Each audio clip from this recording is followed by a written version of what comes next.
it's actually leaking so bad that it's leaking right through the drywall onto the resident while they sleep. So this has been going on for about 3 años, 3 years. Has it ever leaked so bad where it's like dripping on you? It looks like there's a combination of darker brownish mold, greenish microbial growth. The roof is obviously failing in these areas. Based on the infrared, it does appear to be pretty heavy temperature differential.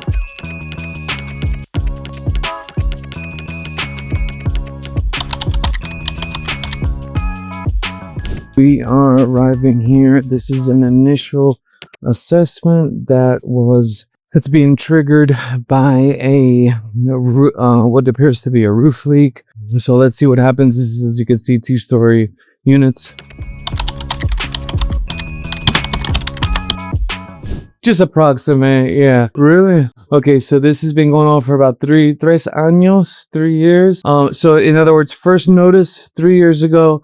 This was the first line, then it progressively got worse and worse and worse. So it's actually leaking so bad that it's leaking right through the drywall onto the resident while they sleep. Okay, any other rooms that it's affecting? Now, is this a repaint? That looks like a repaint of some sort. Or no, that's staining. That looks like a stain right there. What's all this funky stuff? So this was maybe the second or third. All right, what's this now? Really?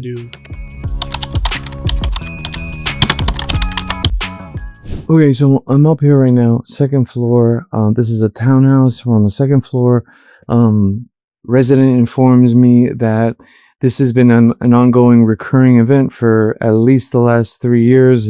That's when he recalls the earliest memory of the first stain, which is here in the, this is one of the bedrooms. Looks like a 3-bedroom upstairs. We're on the second floor. So there's several stains here. This is, I would say, out of all the bedrooms I see, this is kind of the worst one. In terms of the amount of staining and the severity of the width of the stain and the radius.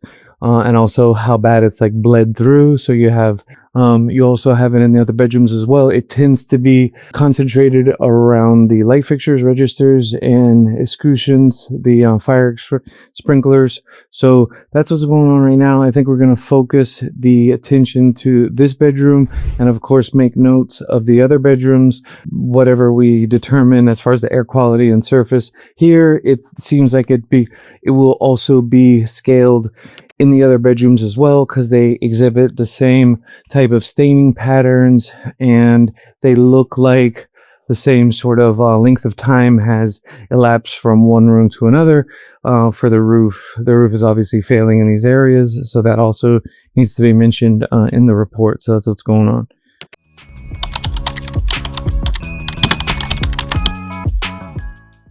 Okay, so we got one air sample here in this far bedroom because I am noticing some staining here.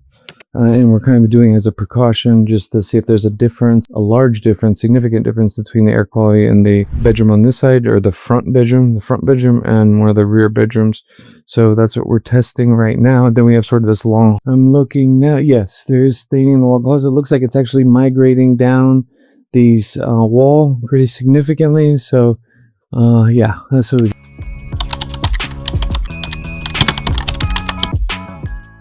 Okay, so going into the master bathroom, we were looking in here. I do see some staining also. I'm not sure if it's humidification or staining, but there is some discoloration on the ceiling. So we'll make a note of that. We got this we got pretty heavy staining there. Yeah. And some, looks like discoloration in this part as well. We can annotate as well. It's hard to say exactly what that is, but it's definitely discoloration on the corner. The duct looks okay. Okay, so based on the infrared, it does appear to be there's a pretty heavy temperature differential. I'm taking a photo of it now. You can see there. So let's make sure we capture that. I'm seeing on this side now if there is, oh yeah, you can see there's an obvious differential here as well. So yeah, we got that. I'm guessing there's going to be, yeah, you could even see here where it's channeling down the wall. All right, so I'm going to get photos and all that, but you can see what's going on. We got leaks here, leaks over there. It looks like they're currently wet as well. It's currently saturation inside the wall. Okay, so job notes in here. Job notes, we're at 66% relative humidity, 76 degrees Fahrenheit. So the relative humidity is elevated. Temperature a little high. But yeah, we want to make a note of that as well. The relative humidity is up. Bedroom, nothing is really screaming out. There's current moisture. So the only thing we could do here is the exploratory cuts if they want to determine what that. So maybe just a red box around there, if anything, but I don't see really any more than that in the job conditions. In the this is going to be bedroom 1, 65% relative humidity, 76 degrees Fahrenheit. And again, we got the sample right here. And this is sort of the in bedroom. Then you have the side here, and the front door is going to be, it's actually like this. So we got the in bedroom, side bedroom, and then it L shapes around into the other one here. So that's what we got going on. Conditions, we're at 54% relative humidity, and it is clear and sunny outside. Bedroom 2 right now, we're at 64% relative humidity and 76 degrees Fahrenheit. And so just feel a bit humid. The AC did just kick off. It was on for a bit, it kicked off. It's still, the humidity is still a little bit high, so we want to make a note of that as well.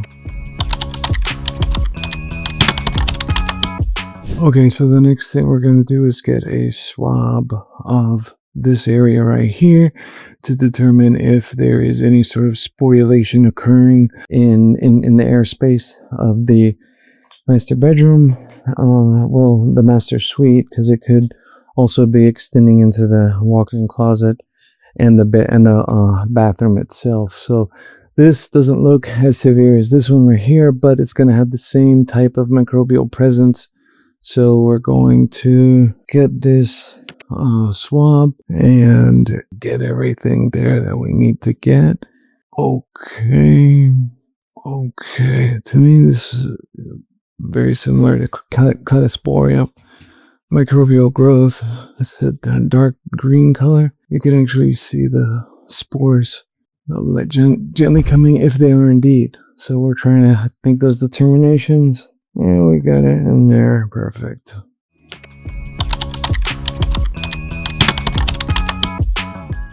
Oh, side note, we should also include the photos from the roofing company in our report. We want to make a note that that's from a third-party company, of course, but it has been reported to us as the actual units from the attic space within this unit. So, and it was given to us by the property manager himself, further making them as credible as they can be. So we do want to include those just to show how it looks in this area.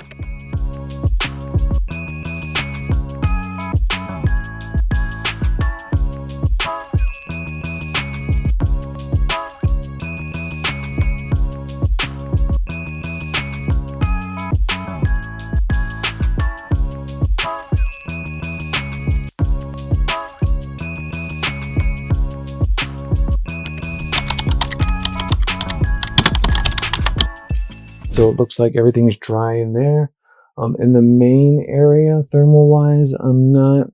and as far as the hallway goes, I'm not seeing anything as well. So I'm going to keep you posted with that. Discoloration around the vent. So just make a note that there is some discoloration. I'm not noticing any temperature differential, but there is some discoloration on there. So in bedroom 2, nothing here either. Just noticing some slight discoloration around the smoke alarm, but that's it for bedroom. And a little stain right here. There's a small stain kind of close, about 3 feet away from the window in proximity right there. Okay, now there is some area in the first bedroom, bedroom 1, where the resident explained to me that the tenant, the wall and the ceiling closest to the closet, so that's what went on there. That's what we're observing.